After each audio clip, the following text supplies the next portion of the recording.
Bonjour à toutes et à tous, bienvenue sur le podcast CAP Petite Enfance, j'écris mon projet d'accueil de A à Z, épisode 14. Nous avons vu la présentation qui forme l'introduction au projet d'accueil, puis le premier chapitre qui concerne le lieu d'accueil et plus particulièrement dans l'exemple de ce podcast, la maison familiale dans le cas où on exerce chez soi.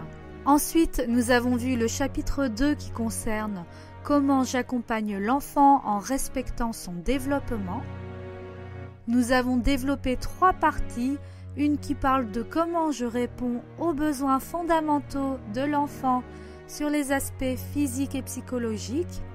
Ensuite, en partie 2, comment je l'accompagne dans ses découvertes où j'ai parlé de pédagogie, notamment tournée vers l'autonomie, la motricité libre, la communication et l'expression de soi, le développement social, intellectuel, artistique et les découvertes du monde extérieur. En partie 3, nous avons vu ce qui est important de faire ressortir selon sa personnalité en tant que professionnel de la petite enfance. Et je donnais mon cas en exemple, il s'agissait de la bienveillance éducative pour moi. Donc nous allons voir ensemble maintenant le 3e chapitre. Je l'ai appelé « Je suis actrice dans la professionnalisation de ce métier ». Dans l'académie dont je dépends, les formateurs avaient mis l'accent sur l'aspect de professionnalisation, notamment parce que c'est un métier qui se professionnalise de plus en plus suite au décret de 2018 depuis l'apparition des examens pour pouvoir valider sa formation en tant qu'assistant ou assistante maternelle.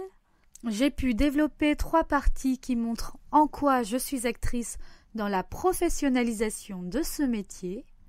Je sais que c'est un thème important pour beaucoup d'entre vous parce que parfois cela peut paraître flou et difficile à y mettre des mots, mais vous verrez, en fait, c'est très simple. C'est du factuel. Et c'est important de préciser au regard des parents employeurs que c'est un métier et beaucoup le comprennent aujourd'hui. Ce podcast existe grâce à des partenaires comme l'entreprise Podam. La beauté du cœur sauvera le monde. Podam est un institut de soins éthiques pour un retour vers soi en harmonie. Retrouvez Catherine au travers de Podam, située dans plusieurs lieux dans le Maine-et-Loire, où elle propose des soins pour les enfants et adultes, de drainage lymphatique selon Émile Vaudeur, des massages, et pour les adultes des soins du visage et du corps, l'épilation au sucre, ainsi que d'autres soins esthétiques de bien-être. Podam, c'est une forme de slow esthétique plus proche de vous et de votre environnement. Vous écoutez le podcast CAP Petite Enfance, j'écris mon projet d'accueil de A à Z. Épisode 14, chapitre 3, je suis actrice dans la professionnalisation de ce métier. Partie 1, je garde une posture professionnelle tout au long de mon exercice. Comme je l'ai fait pour les autres épisodes, je vais vous poser des questions et je vous invite à y répondre en faisant pause sur le podcast. Ainsi, vous pourrez construire vos paragraphes en cherchant en vous. Selon vous, qu'est-ce qui est important de nommer au niveau légal par rapport au métier d'assistant maternel? Cette question, il est bien de la penser avec un parti pris qui est celui de vous positionner en tant que professionnel. En d'autres termes, qu'est-ce qui professionnalise le métier? Sous quel cadre? Notamment, quelle est la convention collective qui donne un cadre à votre métier?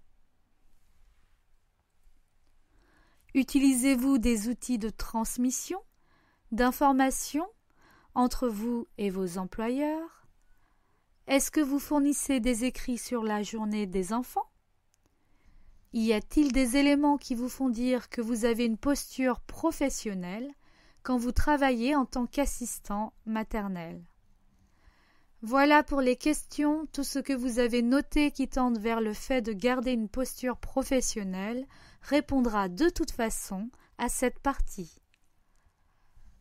Alors, je vais vous lire mon exemple afin de vous aider à mûrir votre pensée, à comparer et confronter avec ce que vous avez noté, et ce qui est bien avec cet exercice de comparaison, c'est de faire ressortir ce qui est important pour vous. Alors je lis. Partie 1. Je garde une posture professionnelle tout au long de mon exercice. Légalement. Je suis assistante maternelle agréée par le président du conseil départemental avec un statut salarié soumis à la Convention collective nationale des assistants maternels du particulier employeur du 1er juillet 2004. Rappel de la loi de 1992 qui définit l'assistant maternel comme ayant une fonction d'accueil. J'apporte ainsi l'affection en relais des parents tout en gardant ma position de professionnel.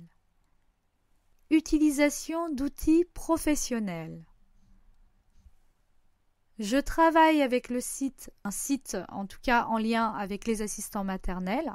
Avec ce site, je note le change, les repas, les observations, les présences. C'est un outil d'aide à la transmission. Et ainsi je garde une trace. Je livre de temps à autre un cahier de vie où j'explique ce que je fais, pourquoi je le fais. J'y intègre des photos afin de rendre presque palpable la dynamique, les efforts, le vécu des moments des semaines ou mois écoulés. Cet outil professionnel me permet de me rendre compte de ce que j'ai réalisé et surtout de le communiquer aux parents. Entre autres, c'est un outil qui me permet de donner une visibilité sur le sens de mon métier. Voilà pour la lecture de ma partie 1 pour montrer que je garde une posture professionnelle tout au long de mon exercice.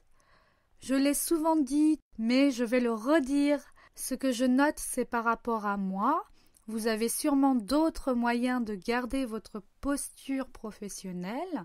Si vous n'avez pas de cahier de vie, c'est OK, vous faites une transmission orale, cela fait partie de votre posture professionnelle. Voilà, donc l'important c'est d'être fidèle à vous-même. Ce podcast est soutenu par la troupe associative Les Ambassadeurs. Vous avez envie d'un spectacle poétique, drôle, avec de la danse, du chant, du théâtre, de la projection d'images, un spectacle tout public sur les thèmes humanistes de l'amour, de la recherche de soi. Contactez Anne Heyer, metteur en scène. Ses coordonnées sont sur le site internet lespodcasts de mayingbreton.situ.fr. L'association partage l'Évangile.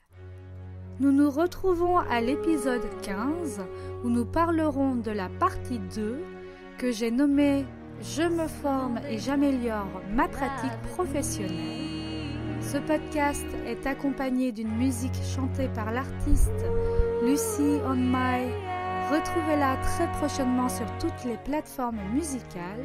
Je vous souhaite une très belle écoute et à bientôt.